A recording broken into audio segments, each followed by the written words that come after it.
flight simulators. So a long time ago, flight simulators actually started out with the old cable ones, and we use them for simulating the controls and stuff like that. And and they're really not important, and they're just mostly just like a gimmick or a joke, basically. I did build one, or started to build one, and wasn't really simulating anything, other than the cable pull and how it feels, flying the aircraft, which actually feels easier later on. But I still spent some money, and they actually used the cable setup for how they would run the aircraft later on. So it was still money well spent. But then later on when we were doing the Concorde, the way the Concorde works is when it's coming down. When it stalls, because it doesn't really, when it's flying, it has to go so slow when it lands that there's nothing holding the nose up. It'll just, if you come in normally, you'll get to that speed and then you'll just crash your nose or something like that. You can't land like this. You have to basically put it on its tail almost, and then you hit the power, and then it settles down and lands. So it's like one of those things where you got to get it right every single time when you're landing, or else you crash. Because if you come down and you don't do it just right, you'll go, and then you'll crash. And we did lose one aircraft like that, where a guy messed up, and he didn't push, because you got to pull up and hit the power all at the same time at the right altitude, and then land. So it's one of those things where it's like, if you mess up even a little bit, you're probably going to crash or die, because you're coming down so fast. You basically you're coming in like this, and then it's one of those really, it's a really weird airplane. Like most people would say it's dangerous, or like on a scale of 1 to 10, it's like the hardest to fly, pretty much.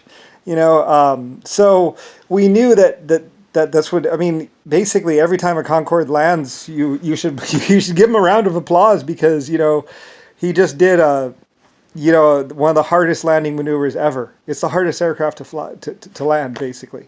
And those pilots had to be really good. Because like I say, when you're coming down, you have to pull up at the right, and that's another thing, it doesn't pull up. More like does this. And then so you got to hit the power, and then you come down, and then the nose drops.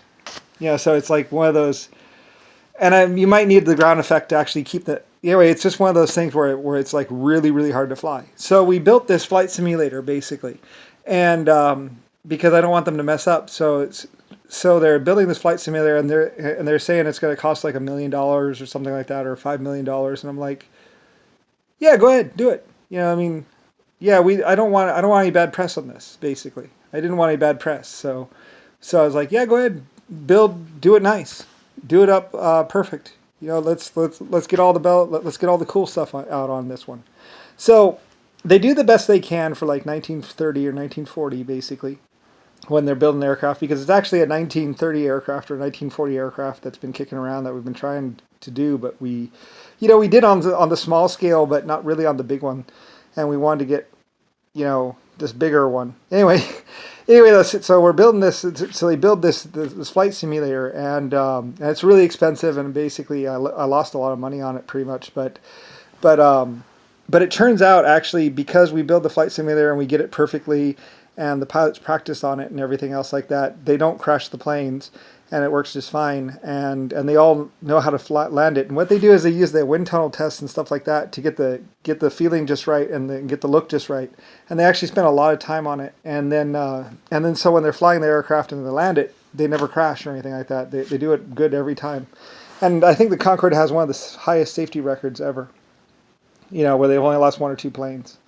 But anyway, basically the flight simulator would be considered like a complete loss, but believe it or not, it actually made a lot of money, because it was such a good flight simulator, and as technology improved and stuff like that, they were able to make more and more improvements on it.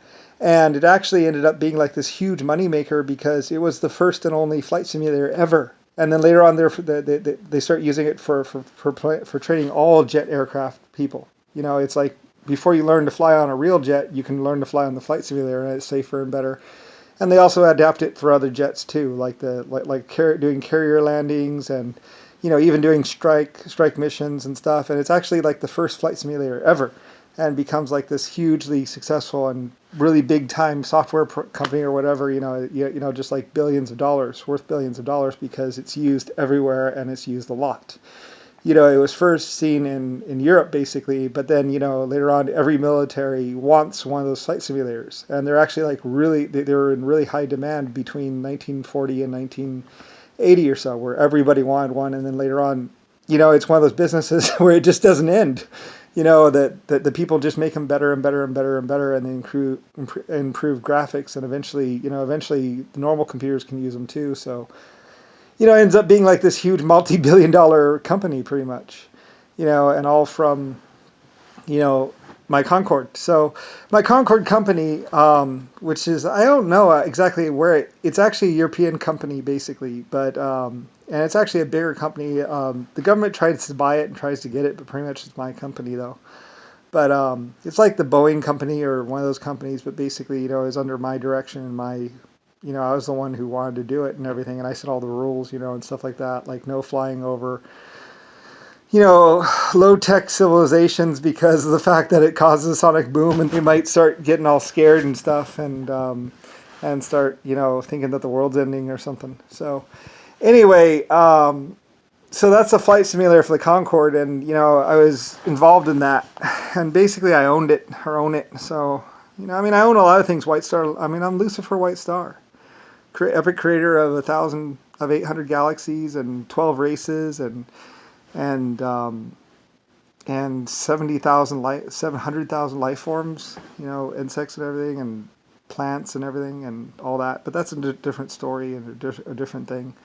But anyway, but that's what happened with the Concorde and everything, and how I was involved with that because I was, trying to do supersonic jet travel. I did the Titanic, and then, and then it was in operation for 60 years, and then we built another one. There's actually like 3 or 4 Titanics that no one ever heard of. So anyway, but I think they called them something else. Anyway, it used to say on the side of the Titanic, Lusifer Star, and that's where all the stars come from, and all the, it's Lucifer White Star. So anyway, and then I did the Concorde and everything else like that, travel. I invented flight, so eventually, it becomes really big and stuff. But I was already big and stuff, so I was like, whatever. Anyway, but that's how that worked out, and then, anyway, and then I have some problems and stuff like that, but that's a different thing. So, but if anybody ever wondered where all the stars came from, it's and that's another thing. Like I actually created stars like the sun, and then and then that's why I did Lusifer Star, because that's my name, and then so. Yeah, and that's why stars are called stars. And that's pretty much the way it is. And that's why when on the top side of the Titanic it says Lucifer Star. So that's who I am. Anyway. And there's some question about who I was and what I was. And when I was and where I was. And it's like, well,